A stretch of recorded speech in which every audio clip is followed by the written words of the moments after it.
Vincent Lambert, à la suite d'un accident de la circulation, est dans un état végétatif chronique irréversible. Après une longue bataille judiciaire et médiatique entre les membres de la famille Lambert, le Conseil d'État ordonne l'arrêt des traitements en application de la loi Leonetti. Toutefois, les parents de Vincent Lambert en appellent à la Cour européenne des droits de l'homme afin de reprendre les dits traitements. Opposée à un maintien artificiel en vie, l'épouse de Vincent demande à ses avocats de défendre le droit à mourir du patient. Pour Maître Petiti et Maître Munier à pair, il est temps que cesse cet acharnement judiciaire qui conduit à un acharnement thérapeutique.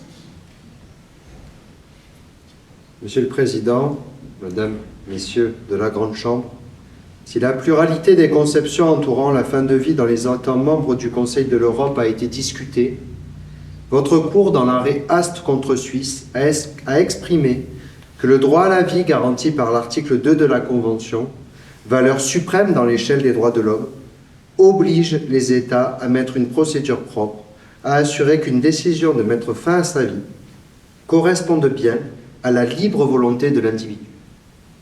L'obligation de protection de la vie prévue à l'article 2 devant être tempérée par l'autonomie personnelle telle que votre Cour l'a reconnue dans l'article 8. La nécessité de rechercher un équilibre entre l'obligation de protection de la vie à l'égard de l'individu, y compris contre lui-même, et le respect de l'autonomie personnelle de l'individu à travers son droit de refuser un traitement médical caractérise les dispositions de la loi française du 22 avril 2005.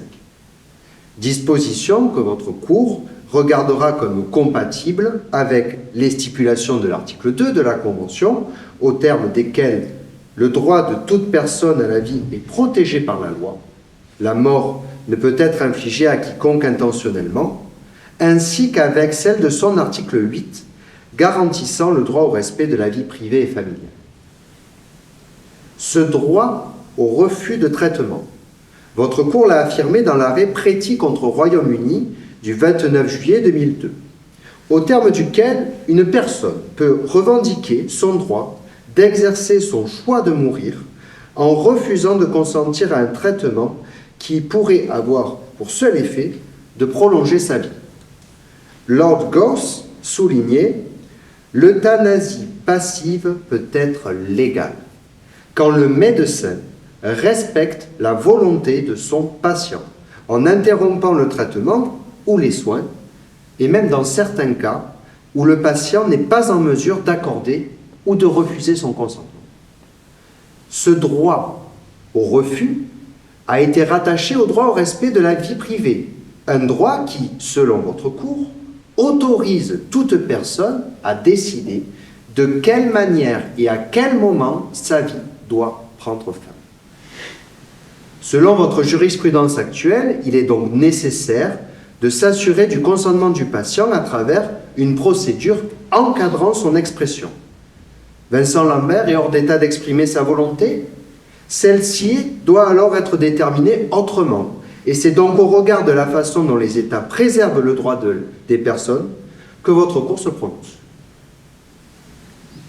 L'État ne peut être obligé à maintenir une personne de manière artificielle dans un état végétatif sans perspective d'amélioration.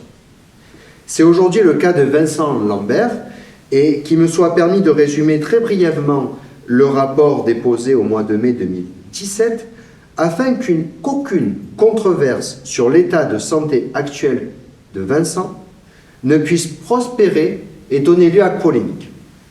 Ce collège de 3 experts a considéré que la sévérité de l'atrophie cérébrale, jointe au délai de 5 ans et demi depuis l'accident initial, sont des éléments en faveur du caractère irréversible des lésions cérébrales, constituant autant d'éléments en faveur d'un mauvais pronostic clinique.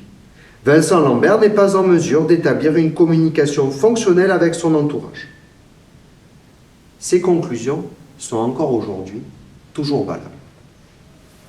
La loi du 22 avril 2005 se caractérise par la conciliation du droit de toute personne de recevoir les soins les plus appropriés et celui de ne pas subir un traitement qui traduirait une obstination déraisonnable. ne méconnaissant pas ainsi les stipulations de l'article 2 de la Convention européenne des droits de l'homme.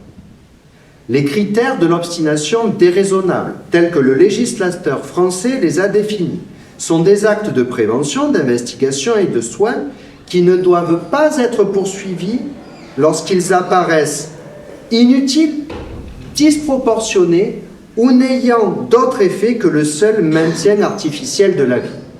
Alors, ils peuvent être suspendus ou ne pas être entrepris.